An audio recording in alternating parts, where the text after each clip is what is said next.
Next word है बच्चे congregation. देखिए कॉन्ग्रेगेशन का मतलब क्या होता है, पहले ध्यान से एक बार समझ लीजिएगा। मैंने एक चीज़ पे हमेशा आप लोगों को बोला है कि फोकस करने के लिए कि जब भी आप इसकी हिंदी मीनिंग पढ़ा करें तो साथ में इसकी इंग्लिश मीनिंग भी पढ़ा करें, ठीक है। क्योंकि हिंदी मीनिंग से उतनी अंडरस्टैंडिंग और क्लैरिटी आपको नहीं मिलेगी जितना आपको ये इंग्लिश में जो इसकी मीनिंग होती है वो पढ़ करके मिलती है। जैसे मान लीजिए कॉन्ग्रेगेशन का यहाँ पे हिंदी मतलब लिखा हुआ है जनसमूह, तो बच्चे ने याद कर लिया भाई जन समूह होता है, जन का मतलब लोगों से होता है, ठीक है, पर्सन से होता है। तो उसको ये लगेगा कि जहाँ पे लोग इकट्ठा होते हैं, जहाँ पे लोग गैदर होते हैं, उसको हम कॉन्ग्रेगेशन बोलते हैं। लेकिन पूरी बात ये नहीं है। आप इसको इंग्लिश में मीनिंग जब पढ़ेंगे आपको बात समझ में आ जाएगी। देखिए यहाँ पे हम गैदरिंग और कलेक्शन की बात कर रहे हैं, अ गैदरिंग और collection of people, animals or things. तो कहने का मतलब ये है बच्चे कि जहाँ पे अगर एक जगह पे अगर इंसान इकट्ठा हो रहा है, लोग इकट्ठा हो रहे हैं, चाहे वो कोई पढ़ाने वाली क्लास हो, चाहे कोई मीटिंग हो या पूजा पाठ हो रहा हो एक जगह पे, तो लोग वहाँ पे इकट्ठा हो रहे हैं, तो लोगों के लिए भी हम कॉन्ग्रेगेशन वर्ड का यूज़ कर सकते हैं। अगर मान लीजिए एक जगह पे बहुत सारे जानवर हैं जो इकट्ठा हैं, उनके लिए भी हम यूज़ कर सकते हैं। अगर आप बहुत सारी चीज़ें आपने एक जगह पे इकट्ठा कर दी, उसके लिए भी हम यूज़ कर सकते हैं। तो बस ये पर्टिकुलर लोगों के इकट्ठा होने के लिए यूज़ नहीं किया जाता है, चाहे लोग हों, चाहे थिंग्स हो, चाहे एनिमल्स हो, उनकी गैदरिंग के लिए हम यूज़ करते हैं कॉन्ग्रेगेशन, राइट।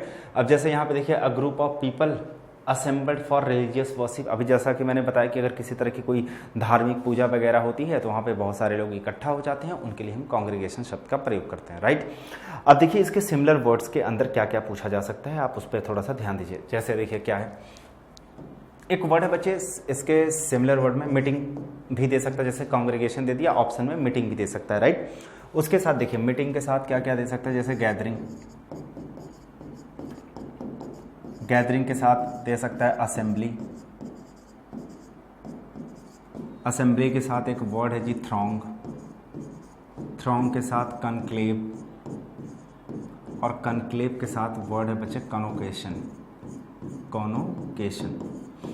अब देखिएगा यहाँ पे कुछ ऐसे कॉमन वर्ड होंगे जो आम बोलचाल की भाषा में बोले जाते हैं और आपको पहले से पता होगा। उन शब्दों को आप पहले अलग कर लिया करिए। जैसे अगर मैं यहाँ पे बोलूँ, अगर मीटिंग की बात कर रहा हूँ और मैं गैदरिंग की बात करूँ तो ये बड़े कॉमन वर्ड हैं, आपको पहले से पता होगा।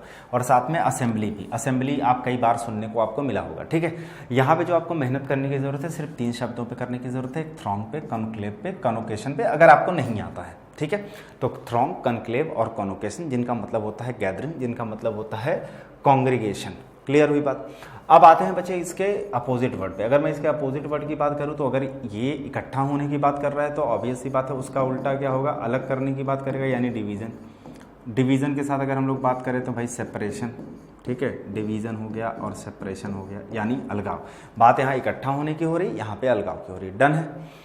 अगला देखो क्या है, इनकैपेसिटेट। अब यहाँ पे थोड़ा सा ध्यान दो आप लोग। इनकैपेसिटेट को अगर आप पहले समझने की कोशिश करो तो इनको अगर हम हटा दें तो ये लिखा है कैपेसिटेट।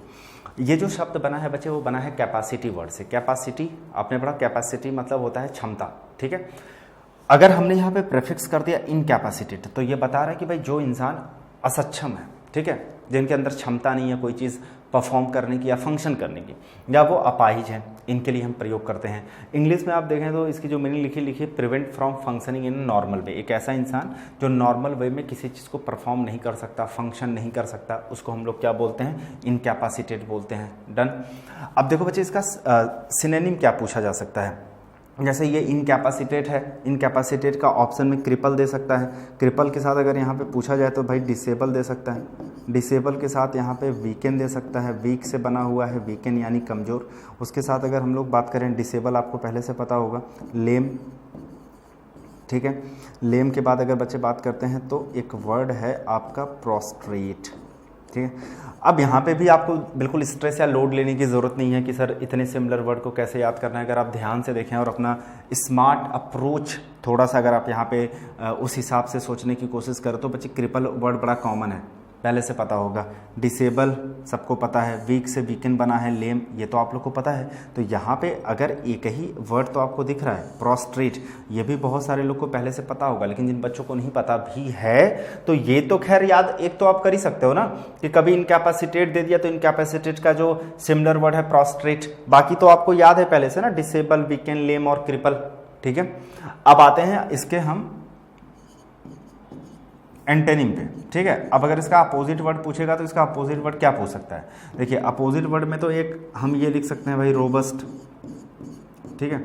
रोबस्ट के साथ हम बात करें बच्चे, स्ट्रॉन्ग लिख सकते हैं। स्ट्रॉन्ग के साथ आप क्या लिख सकते हो जी, पावरफुल लिख सकते हो, पावरफुल, क्योंकि हम बात यहाँ पे कर रहे हैं डिसेबल की, बात हम कर रहे हैं यहाँ पे कमज़ोर की, तो उसका उल्टा क्या हो जाएगा, स्ट्रॉन्ग हो जाएगा, पावरफुल हो जाएगा, रोबस्ट हो जाएगा। और अगर आपको लिखना है तो आप हेल्दी भी लिख सकते हैं, हेल्दी भी आ सकता है। हेल्दी के साथ एक वर्ड है बच्चे फैसिलिटेट, ठीक है। फैसिलिटेट के साथ आप क्या लिख सकते हो, AID, एड, ये ए लिखा है, और उसके साथ आप क्या लिख सकते हो, असिस्ट, और एड के ब्रैकेट में आप लिख सकते हो हेल्प, क्योंकि एड मतलब क्या होता है, हेल्प होता है, मदद करना होता है, असिस्ट मतलब मदद करना होता है। यहाँ तक तो आपको सब अच्छा लग रहा होगा कि ये हो गए इसके सिमिलर वर्ड, ये हो गए इसके अपोजिट। यहाँ 2 में 3 में आपको कन्फ्यूज़न हो सकती है, जैसे इन दोनों में खासकर कि सर चलो इसका मतलब अगर कमज़ोर होता है, इसका मतलब अपाहिज होता है, तो इसका जो अपोजिट वर्ड होगा वो हो जाएगा भाई रोबस्ट, मतलब क्या होता है, ताकतवर, मजबूत, हेल्दी, पावरफुल। लेकिन ये जो आपने लिखा है एड या असिस्ट, इसका कोई सेंस नहीं बन रहा है, यहाँ पे सेंस बन रहा है। बच्चे ध्यान से देखो जरा, इनकैपेसिटेट की मीनिंग क्या है। आपने कहा सर प्रिवेंट, प्रिवेंट मतलब क्या होता है, आप कहोगे प्रिवेंट मतलब होता है स्टॉप यानी रोकना। मैं आपसे पूछूंगा भाई किस चीज़ से रोकना, आप कहोगे sir from functioning in a normal way, मतलब एक ऐसा इंसान जब नॉर्मल वे में वो फंक्शन नहीं कर सकता। नॉर्मल वे में फंक्शन करने का मतलब क्या है भाई, आप अगर आपके पूरी बॉडी सही सलामत है, हाथ पैर सब कुछ है, आँख कान नाक मुँह सब सही सलामत है, तो आप किसी चीज़ को फंक्शन कर रहे हो, किसी चीज़ को परफॉर्म कर रहे हो, तो उस तरीके से एक डिसेबल पर्सन नहीं कर सकता है, राइट, एक कमज़ोर इंसान नहीं कर सकता है। तो अब देखो यहाँ पे तो आपने प्रिवेंट कर दिया, अगर मैं इसी की जगह ये लिखूँ बच्चे, जस्ट सपोज अगर मैं लिखूँ कि एड फ्रॉम फंक्शन, अब क्या होता है, जो नॉर्मल एक इंसान होता है तो उसको किसी नॉर्मल वे में फंक्शन करने को लेकर के क्या मिलती है, मदद मिलती है, ठीक है, हेल्प मिलती है, असिस्ट होता है, असिस्ट करने का मतलब सहायक होना, मदद मिलती है, तो ऑब्वियस सी बात है ये हो जाएगा, ठीक है। तो आप इसको कंफ्यूज मत होना, इसको याद कर लेना। जब हम बात कर रहे हैं नॉर्मल वे में फंक्शन करने से रोकने की, तो वो चीज़ है, अगर आप नॉर्मल वे में फंक्शन कर से नहीं कर पा रहे हैं तो मतलब आप कमज़ोर हैं, ठीक है, आपको मदद नहीं मिल रही है क्योंकि आप कमज़ोर हैं, आप डिसेबल हैं। लेकिन अगर आप नॉर्मल वे में मदद करने में, आप कह रहा हूँ मदद, अगर आप नॉर्मल वे में फंक्शन करने में आपको किसी तरह की कोई समस्या नहीं है, तो इसका मतलब हम एड, असिस्ट और हेल्प लिख सकते हैं। डन। नेक्स्ट वर्ड पे आते हैं, अगला वर्ड है एग्जॉटिक। देखिए एग्जॉटिक के 2 मतलब यहाँ पे समझिएगा, एक तो मतलब है तो रिलेटेबल ही आपस में, जैसे विचित्र हम बोल सकते हैं जो अजीब होती है, और साथ में बच्चे हम बोल सकते हैं जो चीज़ विदेशी हो, विदेशी मतलब जो चीज़ ना दूर की हो, राइट, जैसे फॉरेन, एलियन। तो एक्चुअली जो चीज़ दूर की होती है ना, जिसके बारे में हमें नहीं पता होता है, तो थोड़ा सा अगर पहली बार हम उससे मिलते हैं तो वो हमें थोड़ा सा स्ट्रेंज लगता है, थोड़ा सा विचित्र। जैसे कहने का मतलब ये, आप विदेश में चले जाइए, वहाँ की संस्कृति, वहाँ की परंपरा, वहाँ का रहन सहन, वहाँ के लोगों की बोली, वहाँ के लोग का रहने खाने पीने का तरीका, तो उससे आप थोड़ा क्या होंगे, थोड़ा आपको स्ट्रेंज लगेगा, थोड़ा सा वियर्ड लगेगा, जैसे उनको यहाँ पे आने पे लगता है, ठीक है।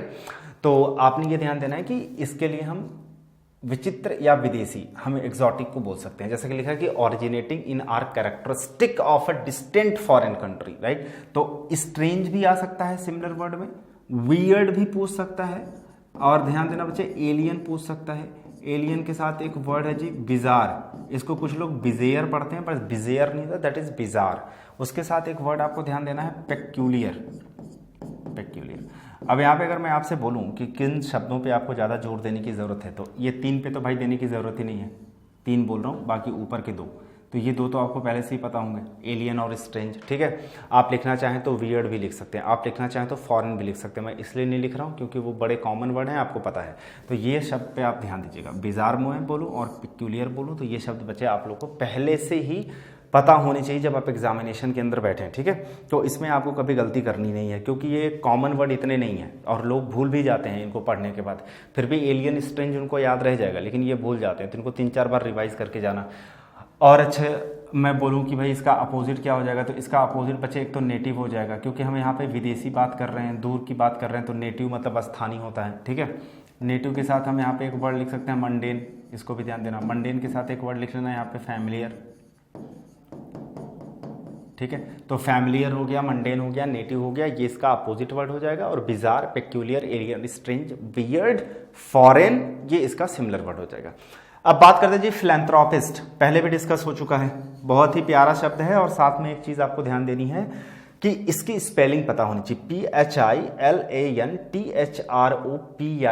फिलैंथ्रोपी भी पूछते हैं या फिलैंथ्रोपिस्ट करके पूछते हैं, तो इसकी स्पेलिंग ध्यान रखना। मिस स्पेल्ट में बिल्कुल दे सकता है और इसमें बहुत सारे बच्चे कंफ्यूज भी होते हैं। तो इसका मतलब होता है बच्चे जो परोपकारी होते हैं, जो जनहितैषी लिखा है ना, जनहितैषी का मतलब जो जन मतलब लोग, हितैषी मतलब जो उनके हित में सोचते हैं, ठीक है। तो a person who seeks to promote the welfare of others, मतलब जो दूसरों की भलाई करता रहता है, specially by the generous donation of money to good causes, right. तो देखो इनका सिमिलर वर्ड क्या हो जाएगा, एक तो बच्चे बेनिफैक्टर हो जाएगा, ठीक है। बेनिफैक्टर के साथ एक वर्ड हम लोग लिख सकते हैं बेनेवोलेंस, ठीक है। बेनेवोलेंस के साथ हम लोग लिख सकते हैं जेनेरोसिटी। क्या लिख सकते हैं बच्चे, जेनरोसिटी। तो ध्यान दीजिएगा, बेनिफैक्टर हो जाए, जेनरोसिटी लिख सकते हैं, जेनरस भी आप लिख सकते हैं, ठीक है। जेनरस यहाँ पे लिखा है ना, तो जेनरस या जेनरोसिटी कुछ भी आ जाए तो कोई दिक्कत यहाँ पे नहीं है, ठीक है। उसके साथ अगर हम लोग बात करें, एक वर्ड है बच्चे ALTRUISM, स्पेलिंग ध्यान रखिएगा, अल्ट्रिज्म। अल्ट्रिज्म शब्द भी पूछा जाता है। तो यहाँ पे मैं बोलूँगा किन किन शब्दों पे आपको ज़्यादा ध्यान देने की ज़रूरत है। बेनिफैक्टर पहले से पता होगा आपको, नहीं पता हो तो ध्यान दीजिएगा। बेनेवोलेंस हर बच्चे को पता होता है, जेनरस सबको पता होता है, तो जेनरस से जेनरसिटी बना हुआ है, तो ज़्यादा इस पे जोर देने की ज़रूरत नहीं है, पहले से पता होगा। बट इस शब्द को ध्यान दीजिएगा, बेनिफैक्टर ना पता हो तो उसको भी ध्यान दीजिएगा। तो बेनिफैक्टर, फिलैंथ्रोपिस्ट और अल्ट्रिज्म, ये सब आपस में क्या है, सिमिलर वर्ड्स हैं। अब ये तो बच्चे सिमिलर वर्ड्स हो गए, ठीक है। अगर हम इसके एंटेनिम की बात करें कि सर इसका एंटेनिम क्या हो सकता है, इसका उल्टा क्या हो सकता है, तो बच्चे यहाँ पे अगर मैं ये बोलूँ कि मैं एक फिलैंथ्रोपिस्ट हूँ, ठीक है, मतलब मैं एक परोपकारी इंसान हूँ, मैं चैरिटी देता हूँ, मैं लोगों की मदद करता हूँ, ठीक है, मतलब मुझे उनसे प्रेम है तभी तो मैं उनकी मदद करता हूँ, मैं उनके बारे में अच्छा सोचता हूँ क्योंकि मुझे उनसे प्रेम है। तो भाई अगर मैं इसका उल्टा बोलूँ तो हम इसका उल्टा राइवल बोल सकते हैं। राइवल मतलब प्रतिद्वंदी, ठीक है, RIVAL। हम बोल सकते हैं बच्चे अपोनेंट। तो ध्यान दीजिएगा, अपोनेंट और राइवल इसका क्या हो जाएगा, अपोजिट वर्ड हो जाएगा और वो उसके सिमिलर वर्ड्स हो जाएंगे। नेक्स्ट वर्ड पे आते हैं, अगला लिखा हुआ है डिकैम्प का मतलब होता है एकाएक भाग जाना, राइट। एकाएक भाग जाने का मतलब मैं ये बोल सकता हूँ कि एस्केप यानी बच जाना, ठीक है बच्चे। अगर इसके सिमिलर वर्ड की हम लोग बात करें तो एस्केप भी बोल सकते हैं ना, एस्केप, या हम लोग बोल सकते हैं फ्ली, वहाँ पे जो कि ऑलरेडी लिखा हुआ है, फ्ली मतलब भाग जाना। और अगर साथ में हम लोग बात करें इसका तो रन अवे हो सकता है, ठीक है, लेकिन ये एक्चुअली पूछा नहीं जाता है, बस मैं आपकी जानकारी के लिए बताऊँ, रन अवे मतलब भी होता है भाग जाना। हाँ, डिपार्ट ये आता है आपके एग्जामिनेशन के अंदर, डिपार्ट मतलब प्रस्थान करना, आपने सुना होगा, ठीक है। तो इसका सिमिलर वर्ड में ये कंसीडर किया जाता है। तो एस्केप हो गया, फ्ली हो गया, रन अवे हो गया, डिपार्ट हो गया। एक वर्ड है बच्चे इवैक्यूएट। इवैक्यूएट भी होता है इसका सिमिलर वर्ड। तो कभी भी डिकैम्प आए तो डिकैम्प का मतलब ध्यान देना कि इसमें से कुछ भी सिमिलर वर्ड में पूछा जा सकता है। रन अवे भी पूछा जा सकता है, भाग जाना, इवैक्यूएट, एस्केप, फ्ली और डिपार्ट, ये तो इसके सिमिलर वर्ड हो गए भाई। अब बात आती है बच्चे इसके एंटेनिम की, ठीक है। तो इसका एंटेनिम क्या हो सकता है, तो इसके एंटेनिम में ध्यान रखना कि जैसे यहाँ भाग जाने की बात हो रही तो यहाँ पे स्टे, ठीक है, यहाँ पे आ सकता है बच्चे डिटेन, डिटेन के साथ यहाँ पे आ सकता है एडजर्न, ठीक है। तो एडजर्न, डिटेन और स्टे, इन शब्दों को ध्यान से याद रखिएगा आप लोग। और अगर मैं यहाँ पे बात करूँ स्टे की तो आपको सबसे पहले तो वो पता ही होगा, डिटेन और एडजर्न बच्चे ध्यान दीजिएगा आप लोग। बाकी यहाँ पे फ्ली, स्केप, इवैक्यूएट, मुझे लग रहा है कि इसमें आप लोग को सब पता होगा, ठीक है, क्योंकि ये जितने भी वर्ड्स हैं यहाँ पे बहुत ही आसान है। तो डिकैम्प क्लियर हो गया, किसी तरह की कोई दिक्कत नहीं है किसी बच्चे को। तो सैलिएंट की बात करते हैं बच्चे, इस पे आते हैं। तो सैलिएंट का मतलब होता है मुख्य, मोस्ट नोटिसेबल और इम्पॉर्टेंट, ठीक है। मतलब सैलिएंट मतलब जब यहाँ पे मुख्य लिख दिया तो मुख्य का मतलब आपने क्या समझा, मुख्य का मतलब तो एक, अगर मैं इसके सिमिलर वर्ड की बात करूँ तो बच्चे यहाँ पे इंपॉर्टेंट हो सकता है, ठीक है। इंपॉर्टेंट के साथ अगर मैं यहाँ पे बोलूँ तो देखो, एक तो ये भी मिल गया आपको, नोटिसेबल हो सकता है। जो चीज़ भाई, जो चीज़ मुख्य होती है वो इंपॉर्टेंट होती है, ठीक है, वो नोटिसेबल होती है। वो प्रोमिनेंट, ये भी हो गया लो, प्रोमिनेंट, प्रोमिनेंट काफ़ी पूछा जाता है, ठीक है, NENT। और सुनना बच्चे, बस बात यहीं पे ख़त्म नहीं होती, ये तो आपको यहीं पे मिल गया, नोटिसेबल, इंपॉर्टेंट और प्रोमिनेंट, ठीक है। इसके लिए अगर मैं एक वर्ड और यूज़ करूँ तो मैं प्राइमरी वर्ड यूज़ कर सकता हूँ, ठीक है। जैसे आप लोग बोलते हैं ना कि जैसे मान लीजिए 3-4 काम है आपकी लाइफ में, जैसे पढ़ाई करना है, दोस्तों से मिलना है, जिम भी जाना है, तो आपने कहा मेरे लिए जो प्राइमरी काम है वो पढ़ना है, राइट। तो प्राइमरी का मतलब जो आपके लिए सबसे ज़्यादा इंपॉर्टेंट है, जो आपके लिए सबसे ज़्यादा मुख्य है, तो प्राइमरी भी आ सकता है। उसके साथ देखो क्या आ सकता है, पिवोटल, पिवोटल के साथ बच्चे एक वर्ड है वाइटल, वाइटल के साथ एक वर्ड है आपका पर्टिनेंट, पर्टिनेंट के साथ बच्चे एक शब्द ध्यान देना है आपको, क्रूसियल। क्या ध्यान देना है, क्रूसियल। तो ध्यान दें कि पिवोटल, वाइटल, पर्टिनेंट और क्रूसियल, देखिए इसमें से कौन कौन से ऐसे वर्ड हैं जिन पे आपको ध्यान देने की ज़रूरत है ज़्यादा। देखो इंपॉर्टेंट, नोटिसेबल और प्राइमरी की मैं अगर बात करूँ तो बच्चे वो आपको पहले से पता होगा। क्रूसियल भी मैं मान के चलता हूँ कि आपको पहले से पता होना चाहिए, क्योंकि क्रूसियल वर्ड आम बोलचाल की भाषा में बहुत प्रयोग किया जाता है। अगर नहीं पता था तो ध्यान देना क्रूसियल।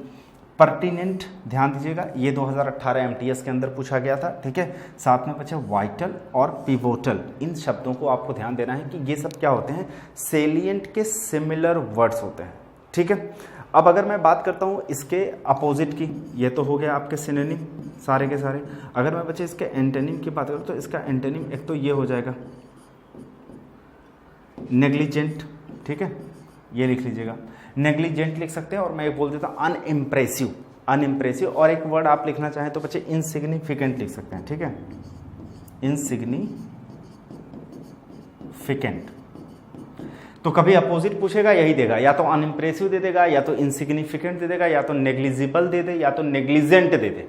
नेग्लिजेंट नहीं देगा तो नेग्लिजिबल दे सकता है, मीनिंग सेम है, कंफ्यूज मत होइएगा। जैसे अगर यहाँ पे नोटिसेबल ना देके नोटेबल दे दे तो आप ये मत सोचना ये अलग वर्ड आ गया, दोनों की मीनिंग जो होती है वो सेम होती है, राइट। तो यहाँ पे आपको ध्यान देना है बच्चे सेलिएंट। सेलिएंट में मैं देखो उन शब्दों को अपनी तरफ से अंडरलाइन कर देता हूँ और मैं आपको बोल भी देता हूँ बच्चे, ध्यान देना, जो मुझे लगता है कि कॉमन नहीं है या आम बोलचाल की भाषा में आप रोज़मर्रा की ज़िंदगी में डेली यूज़ नहीं करते हैं, जैसे पिवोटल, वाइटल, पर्टिनेंट और क्रूसियल।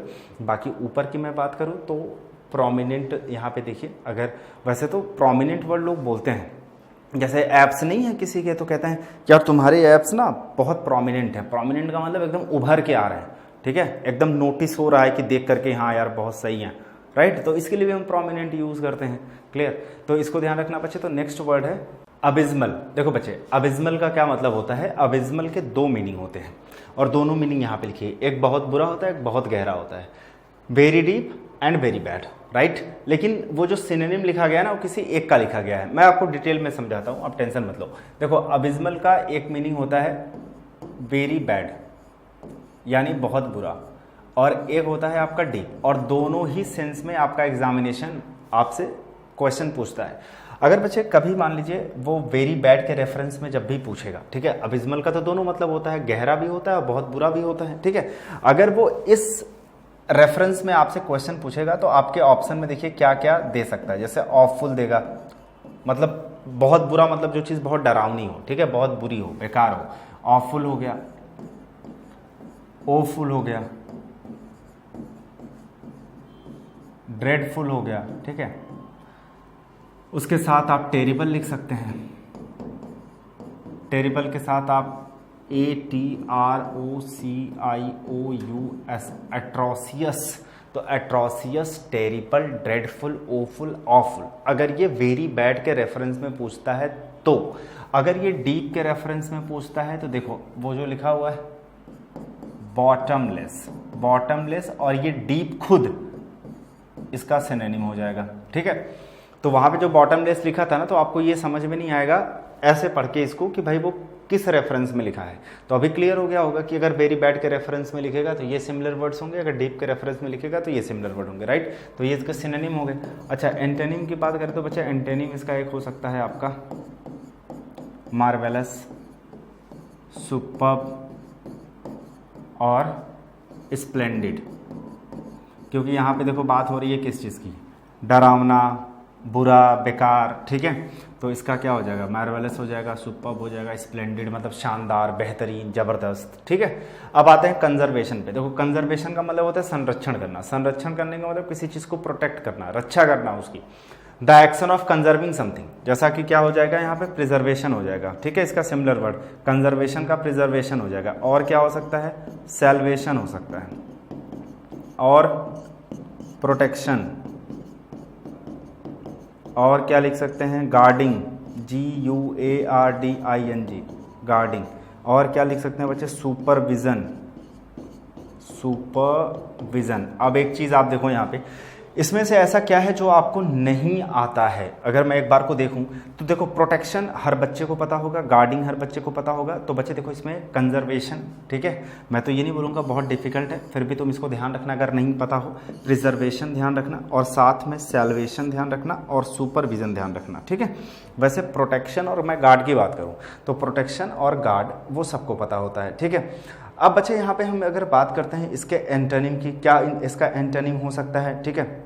एक तो हो सकता है डिरिलिक्शन, ये बहुत प्यारा वर्ड है, ध्यान देना, DERE, डिरिलिक्शन, और डिमोलिशन, और स्क्वैंडरिंग। सारे के सारे शब्द भाई साहब बहुत ज़बरदस्त हैं। यहाँ पे आपको मैं एक भी वर्ड ऐसा नहीं बोलूँगा कि बच्चे आपको पहले से पता होगा। अगर जैसे मैं ये लिखा होता डिस्ट्रक्टिव, आप कहोगे ये तो सर पहले से पता है। अब वो पहले से पता है तो उसको लिखो मत, ठीक है। तो यहाँ पे देखो डिरेलिक्शन लिख लो, डेमोलिशन लिख लो, स्क्वैंडरिंग लिख लो। इसका मतलब होता है किसी चीज़ को नष्ट करना, किसी चीज़ को बेटा बर्बाद करना। अब जैसे यहाँ पे देखो, हम बात कर रहे थे प्रिजर्वेशन की, ठीक है, हम बात कर रहे थे सुपरविजन की, हम बात कर रहे थे सैल्वेशन की। इनका मतलब होता है रक्षा करना। अगर हम इसके उल्टे पे जाएंगे, इसके अपोजिट पे जाएंगे, तो हमें क्या मिलेगा, यही मिलेगा, डेमोलिशन मिलेगा, ठीक है, हमें स्क्वैंडरिंग मिलेगा, डिरेलिक्शन मिलेगा। मतलब किसी चीज़ को बर्बाद करना है, नष्ट करना। तो रक्षा करने का जो उल्टा हो जाएगा वो ये हो जाएगा।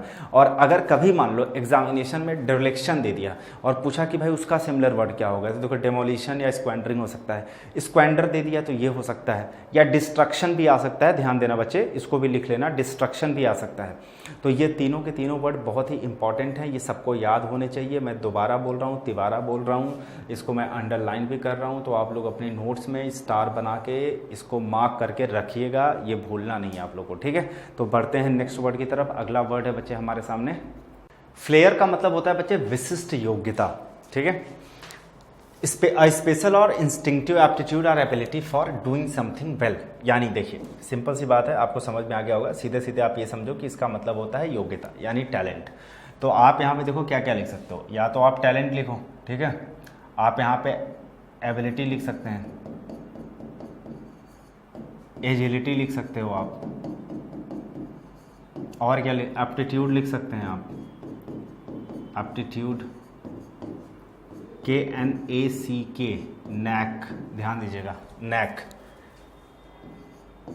एलिगेंस, एलिगेंस के साथ आप क्या लिख सकते हो बच्चे, एड्रॉइटनेस, डेफ्टनेस, ठीक है, प्रोफिशिएंसी। तो ध्यान दीजिएगा कि अगर यहाँ पे मैं एबिलिटी, एजिलिटी, टैलेंट और एप्टीट्यूड की बात करूँ तो बहुत ही इजी वर्ड है, आप लोग को पहले से पता होगा। नैक, डेफ्टनेस, एड्रॉइटनेस, एलिगेंस, ये शब्दों को आप ध्यान रखिएगा। बाकी प्रोफिशिएंसी की बात करें तो प्रोफिशिएंसी भी कॉमन वर्ड है, ठीक है। तो बाकी जो चार शब्द मैंने अंडरलाइन किए हैं, अगर ये आपको नहीं पता है तो ये आपको ध्यान होने चाहिए, ठीक है। उसके साथ बच्चे दो शब्द मैं और लिखूंगा, उनको भी आपको ध्यान देना है। एक तो सावी वर्ड होता है, इसको सावी पढ़ते हैं, ठीक है। एक होता है हमारा इनजेन्यूटी, क्या लिखा हुआ है, इनजेन्यूटी। स्पेलिंग ध्यान से देखना बच्चे, IN लिखा हुआ है, IN के बाद GENUITY। और जिनमें मैं स्पेलिंग ध्यान देने की बात करूँ उसमें आप लोग गलती कभी मत करना, उसको तुरंत अंडरलाइन कर लिया करो, ठीक है। अगर जैसे कुछ बच्चे ऐसे हैं जिनको याद है तो इट्स ओके, जिनको नहीं याद है तो उन्हें ध्यान देना है कि ये अंडरलाइन करके 2-3 बार पढ़ना है। कभी अगर I लिखा है तो IU करके मिस स्पेल्ट में दे सकता है। जैसे एड्रॉइटनेस है, OI लिखा है तो IO करके दे सकता है, ठीक है। जैसे प्रोफिशिएंसी है, इसमें भी देखो आपको पहले से पता होगा, लेकिन स्पेलिंग को लेकर के फिर बदल कर सकता है, आई ई है ई आई करके दे सकता है। तो जल्दी जल्दी में जब हम पढ़ते हैं तो हम ध्यान नहीं देते हैं, तो मिस स्पेल्ट में हम लोग ये एरर कर देते हैं, राइट।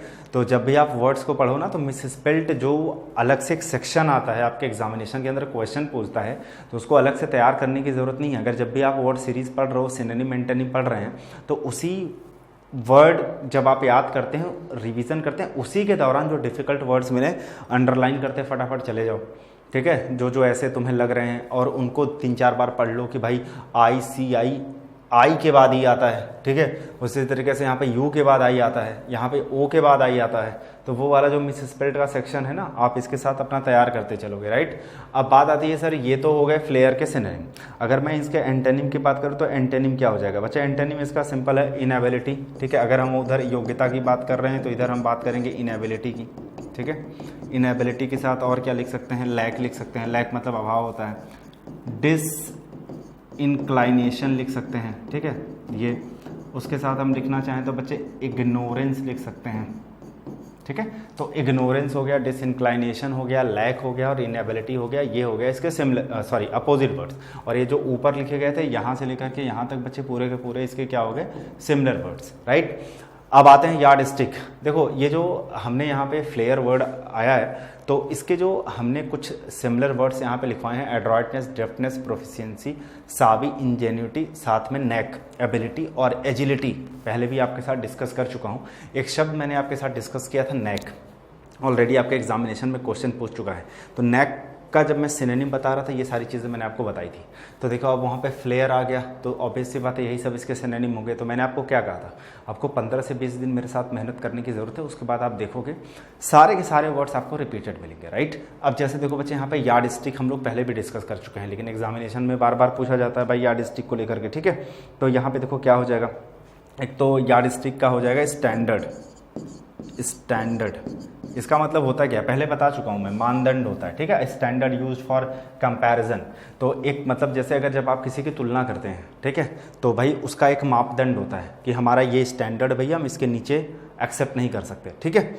तो कोई भी चीज़ होता है, जैसे अगर आप कोई भी सामान ले रहे हो, तो या स्लीपर ले रहे हो, या आप कोई कपड़े ले रहे हो, या आप एक कंपनी चलाते हो, उसमें एम्प्लॉई आप अपॉइंट कर रहे हो, तो आप एक स्टैंडर्ड बना के रखते हो ना, मेरे कपड़े का ये स्टैंडर्ड होगा, मैं स्लीपर भी पहनूंगा तो ये स्टैंडर्ड, इसके नीचे नहीं जाऊंगा। अगर मैं खाऊंगा तो मेरा ये स्टैंडर्ड, मैं इसके नीचे नहीं जाऊंगा। अगर मैं एक कंपनी चलाता हूँ जिसके अंदर मैं लोगों को पढ़ाता हूँ, तो मैं उन टीचर को पकड़ूंगा, उनका एक स्टैंडर्ड होना चाहिए, इस स्टैंडर्ड के नीचे मैं टीचर को एक्सेप्ट नहीं करूँगा, ठीक है। तो स्टैंडर्ड हो गया, ठीक है, मापदंड हो गया। उसके साथ बच्चे हम यहाँ पे लिख सकते हैं बेंचमार्क। बेंचमार्क के साथ हम यहाँ पे लिख सकते हैं गॉज। स्पेलिंग ध्यान से देखो, GAUGE, गॉज, ठीक है। गॉज के साथ आप क्या लिख सकते हो बच्चे? Norm, NORM। ये सब इसके हो गए सिमिलर वर्ड्स। अब देखो अगर मैं इसके बात करता हूँ अपोजिट वर्ड की, ठीक है, तो अपोजिट वर्ड इसका क्या हो जाएगा बच्चे? इसका अपोजिट वर्ड हो जाएगा ABB। स्पेलिंग देखना, RRATION, एबिरेशन। पहले भी डिस्कस कर चुका हूँ, ठीक है। ABBERRATION, ठीक है। उसके बाद अगर मैं बच्चे बात करूँ एक और वर्ड की, DEVIATI, डेविएशन। देखो मैं फिर से बोल रहा हूँ, यहाँ पे तीसरी बार पढ़ रहा हूँ। ए के बाद क्या लिखा हूँ मैंने? BB। उसके बाद ई लिखा, फिर क्या लिखा? RR, ठीक है।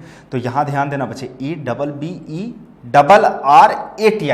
ठीक है, एवरेशन। यहाँ पे देखो डेविएशन में हमने क्या लिखा हुआ है? डेविएशन में अगर ध्यान से देखो तुम, पहले हमने आई लिखा है, आई के बाद हमने ए लिखा है, वो ए आई करके देगा। अब देखो इसको याद करने के तरीके, जिससे पहले देवी पढ़ लो, ठीक है, यहाँ से निकाल लो देवी। देवी माँ सबको पता है ना, ठीक है। तो अब इतना आ गया एशन, तो इसमें तुमने एसन जोड़ दिया, तो ये याद करना देखो तुम्हारे लिए आसान हो गया, डेविएशन, ठीक है। अब उसी तरीके से जैसे इसमें अगर हम अबे अबे बोलते हैं, अबे हट जाओ यहाँ से, तो यहाँ पे निकालो अबे, फिर रेशन, ठीक है। तो मतलब तुम थोड़ी सी क्रिएटिविटी के साथ इसको याद कर सकते हो, मतलब ये बच्चे इतना डिफिकल्ट नहीं है, ठीक है।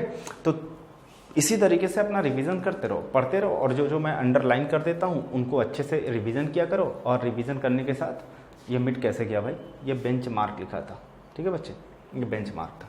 तो इनको याद भी किया करो और स्पेलिंग पे भी ध्यान दिया करो, राइट।